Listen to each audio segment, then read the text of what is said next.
Hello, this is Gamal Hassan, and in today's video we're going to get to know more about CCqs and ICQs in teaching. So first of all, we need to know what is meant by CCqs and ICQs. CCqs stand for concept checking questions, and these are questions that asked or used by teachers in class after presenting any concept or any new information in the class. The teacher needs to know or needs to check if the students already understand what he presented and explained. So some of the teachers may ask some traditional questions like, do you understand, or is it clear, or do you have any questions? And the answer for most of the students would be, yes, we understand, even if they don't understand anything, because some of them may be shy to say that they don't understand. Some of them are not interested. Some of them do not follow the track. So the solution is to use CCqs, or concept checking questions. So the definition of CCqs, they are questions used by teachers to check learners' understanding of a specific concept or language point. They are typically used after presenting new information or explaining a concept.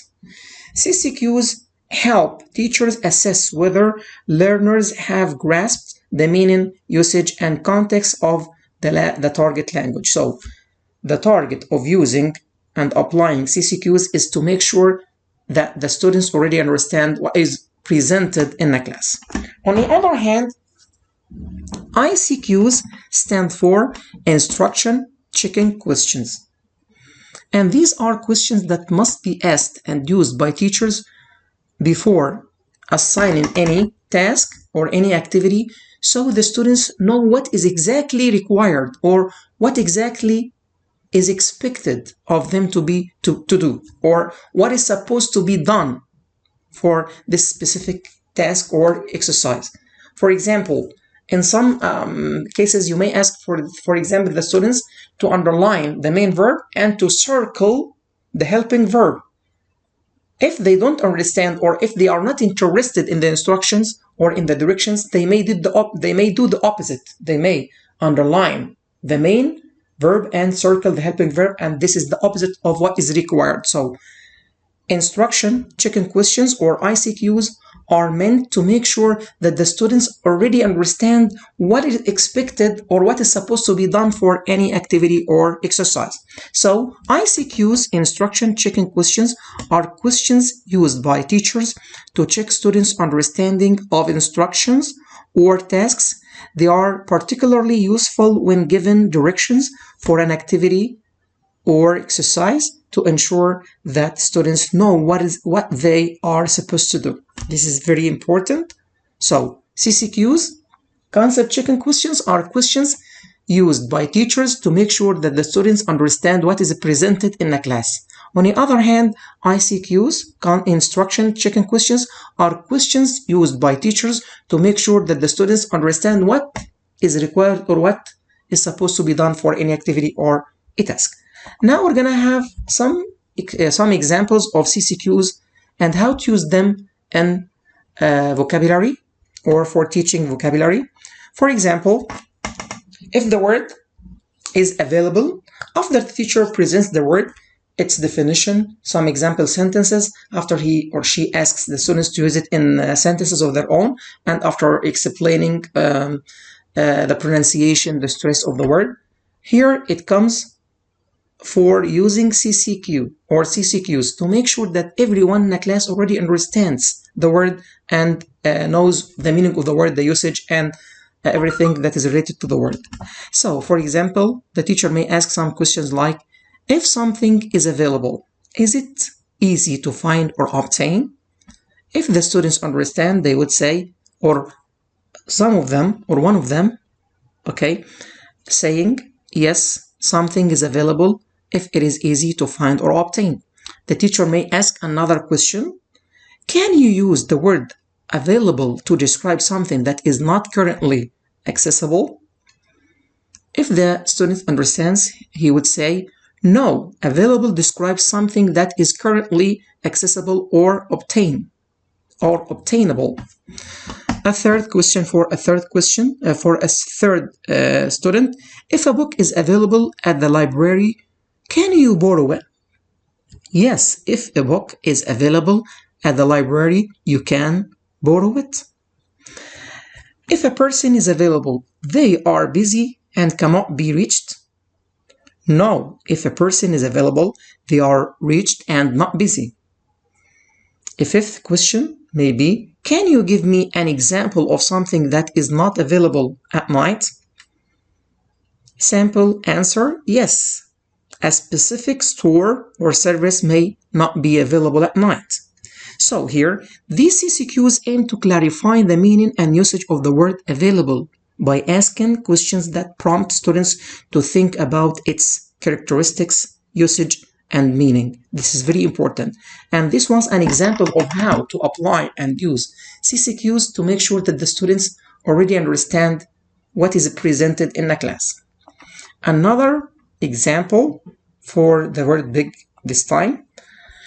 CCQ may be this, by the way, CCQs come after the teacher explains and presents the piece of information, not before it. So here, the teacher finishes presenting the word, its meaning, a picture with an example sentence to clarify its meaning, and after finishing, just discussing the stress and the pronunciation of the word, the spelling of the word. Here it comes for the teacher to apply CCQs. So the first question may be, if something is small in size, is it big? No, something is big if it is large in size, not small. Can you use the word big to describe a tiny object? No, big describes something that is large, not tiny. A third question, if a house is big, can it accommodate many people? The answer, yes, if a house is big, it can accommodate many people. A fourth question, is a mouse big or small? The answer, a mouse is small, not big. Can you give me an example of something that is big in size? Example answer, yes. A whale or an elephant are examples of animals that are big in size. So these CCQs, once more, aim to clarify the meaning and usage of the word big by asking questions that prompt students to think about its size and characteristic. This can clarify that the students, or this can help the teacher make sure that the students already understand what is presented in the class. Example 3 for how to use CCQs in class. Teachers, so what does an adjective, this in for grammar this time, so what does an adjective describe? Learners, it describes a noun or a pronoun. Teacher, great, can you give me some examples of adjectives? Learner, beautiful, happy, and fast. So these, and you can add more CCQs, and the CCQs and ICQs must be just concise and must be short ones to check if the students already understand or know what is supposed to be done.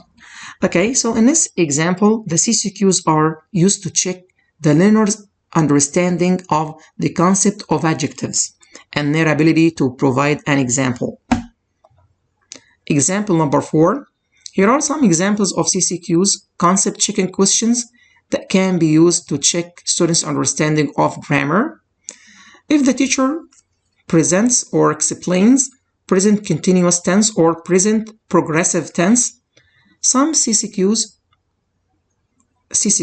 can be, we are talking about actions happening now or in the past. So, does the present progressive tense talk about actions that happened in the past or are happening now? For sure, if the students understand, they would say that the present or the function of the present progressive tense is to describe or to talk about an action that is happening now or during the time of speaking. Are we using the base form of the verb or we add ing to the verb? For sure, the answer is we add ing to form the present progressive tense. Can you form a sentence in the present progressive tense or present continuous tense? For sure, if the students understand the topic or the concept, they would answer this question easily. Now we will move to ICQs, or instruction checking questions. So ICQs are used to check learners' understanding of instructions before they start a task or activity. They help ensure that learners know what is expected of them and how to complete the task correctly. ICQs are particularly useful to avoid confusion and misunderstanding. Because I said, wallahi, one time there was a question to ask. The question that the students were supposed to just underline the main verb and circle the helping verb, and one of the students who already understands the concept, but he did not read what is supposed to be underlined and what is supposed to be circled, so he did the opposite and he got 0. And in spite of being aware of the answer, of the correct answers, but he did not read, or he did not just concentrate on what is required in the directions or in the instructions before answering the question. So it is very important for the teacher to make sure that the students already understand what is expected or what is supposed to be done for any activity. Example of ICQs. If the teacher wants the students to discuss a certain topic in groups, so the teacher wants the students to discuss a certain topic in groups within 3 minutes. So the teacher may ask some questions or some ICQs, or instruction checking questions. Are you going to write the answers or discuss them? For sure, what is required here is to discuss. Are you going to work individually or in groups? For sure, what is required is to work in groups. How much time do you have to complete this task? For sure, 3 minutes. So these are very important instruction checking questions to make sure that the students already know what is expected or what is supposed to be done. Example number 2. Teacher, now I want you to work in pairs and discuss the questions. So, do you understand? I'm sorry. Learners, yes. Great, teacher, great. Are you going to write the answers or just discuss them? For sure, just discuss them. Teacher, will you work in groups or in pairs? Learners, in pairs, because it is very clear here in the directions or in the instructions. So here, in this example, the ICQs are used to confirm that the learners understand the instructions for the activity and clarify any potential confusion. So the importance of asking the ICQs, or the instruction checking questions, is to make sure that everyone understands and there is no any potential confusion or misunderstanding of the content. Okay? What is going on? I'm sorry. Okay. Example 3. The teacher, in the following sentences, I want you to underline the helping verb and to circle the main verb. Do you understand? Learners, yes. Teacher, what to underline? Learners, the helping verb. Teacher, what to circle? Learners, the main verb. So these questions would make sure that the students understand what is to circle or what to be circled and what is supposed to be underlined. And this is very important because they may do the opposite and lose marks for that. So in this example, the ICQs are used to ensure that the learners understand the directions for the activity and know what to underline and what to circle. Example 3. Teacher, in the following sentences, I want you to underline the helping. I'm sorry, we finished this. Okay, the conclusion here is both CCqs and ICQs serve as valuable tools to monitor and assess students' comprehension and to clarify any potential confusion or misunderstanding. ICQs should be, and CCqs as well, should be clear and concise and short, focusing on the specific point being taught. They help ensure that the students understand the instructions and can successfully complete the task or exercise. Both CCqs and ICQs are important tools for teachers to gauge learners' understanding and ensure effective communication in a classroom. By using these types of questions, teachers can check comprehension, clarify doubts, and provide additional support if needed. So these are very important. To sum up, CCQs are very important to be used by teachers, and teachers are not supposed to use the traditional questions like do you understand or is it clear, because the answer would be yes, and some of the students do not understand the content. And ICQs are very important also, so the teacher makes sure that the students already understand what is supposed to be done or what's supposed to done for any activity. And that's all for this video, and thank you so much. Gamal Hassan Ibrahim. Thanks a million.